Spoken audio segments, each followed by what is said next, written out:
अब यही मुझे लगता है कि सबके जहन में इनको सुनने के बाद एक सवाल है कि ये कैसे संभव है, छोटी सी उम्र कैसे कर पाते हैं आप ये समझना भी बहुत जरूरी है। और आप जितने सरल तरीके से जीवन में आ रही इन कठिनाइयों को कैसे हैंडल करना है, कैसे बैलेंस करना है, ये कैसे मुमकिन हो पा रहा है, बताइए।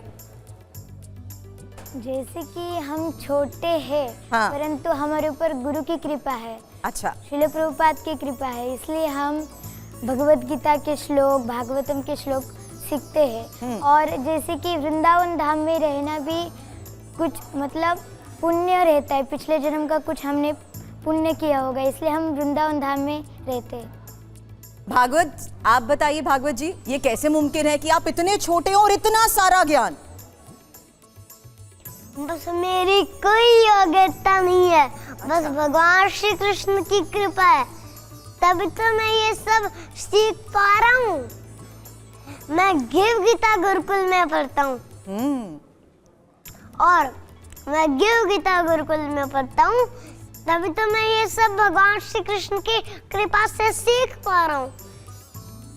अच्छा, जब आप अपने फ्रेंड्स के साथ जाते हो, अपने दोस्तों के बीच में भी रहते हो, तो क्या बातचीत होती है? तब आप कृष्ण की लीलाओं का जिक्र करते हो या आप ये देखते हो कि हाँ, कृष्ण ने जैसे नटखट तरीके से ऐसा माखन चुराया था, क्यों ना हम भी ऐसा कुछ करें? हाँ। क्या करते हैं आप दोस्तों के साथ? हाँ, मैं कृष्णा की भी बातें करता हूँ। हाँ, मैं कृष्णा के अलावा कोई बातें ही नहीं करता। कृष्णा के अलावा और कोई बातें ही नहीं करते? हाँ। फिर क्या बात होती है आपके दोस्तों के साथ? जो कृष्णा बोलते हैं वही मेरी बात होती है।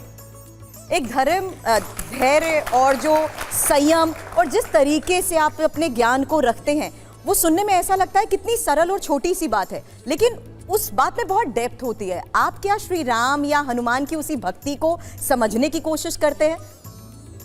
वेदांत जी, ये देखिए, मेरी कोई प्रभुताएं नहीं, मैं सत्य कहता हूँ कि ये सब भगवान की कृपा है। उन्होंने इस तुच्छदास को अपनी शरण में लगा लिया, बस यही काफ़ी है। क्योंकि श्री रामचंद्र जी एक ऐसे मदारी हैं जो अपने बंदर को द्वार द्वार नहीं, अपने ही द्वार नचाते हैं। बहुत बड़ी बात यहाँ पर कह दी। चलिए, अब खास मेहमानों का एक बार फिर से यहाँ परिचय करवा देती हूँ, क्योंकि प्रोफेसर साहब इस वक्त रामराज उपाध्याय जी हमें ज्वाइन कर चुके हैं। और योगी उमेश जी, सुना आपने इन सभी को, ज्ञान का ये भंडार है, मानते हैं? पहले तो TV9 को बहुत बहुत साधुवाद कि सनातन का ये जो बालकांड आप लोगों ने प्रस्तुत किया, कि ऐसा लगा कि सनातन में एक चैनल के माध्यम से एक चिंगारी भरने का काम किया जो सारा विश्व देख रहा है। आप लोगों को बहुत साधुवाद।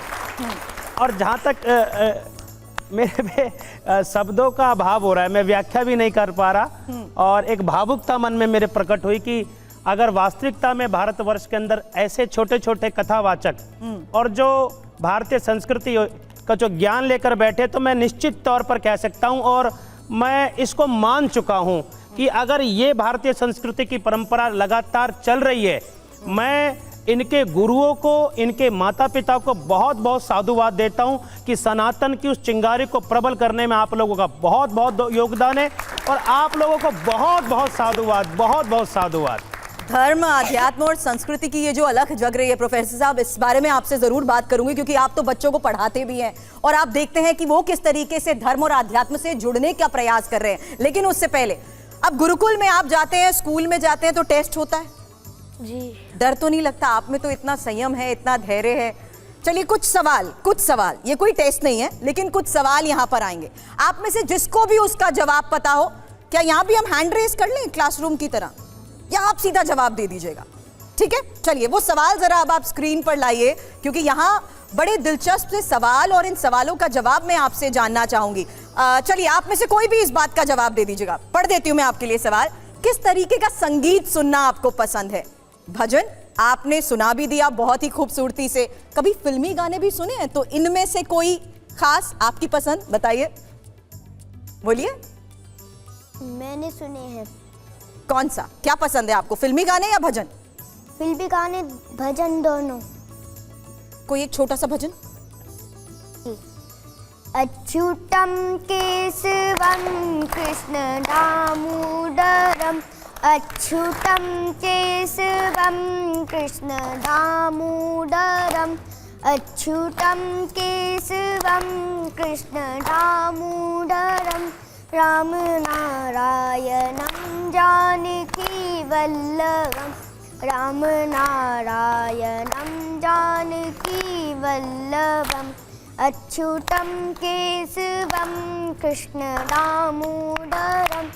अच्युतं केशवं कृष्णदामोदरं रामनारायणं जानकी। दूसरा सवाल भी अब हम ले लेते हैं, और ये सबसे अच्छी बात मैं इस वक्त देख रही हूँ कि हमारे साथ स्टूडियो में जो खास मेहमानों के साथ ये जो ऑडियंस है उनमें यंगस्टर्स हैं, टीनेजर्स हैं, वो भी यही गुनगुना रहे हैं। चलिए आपके पास भी आऊँ।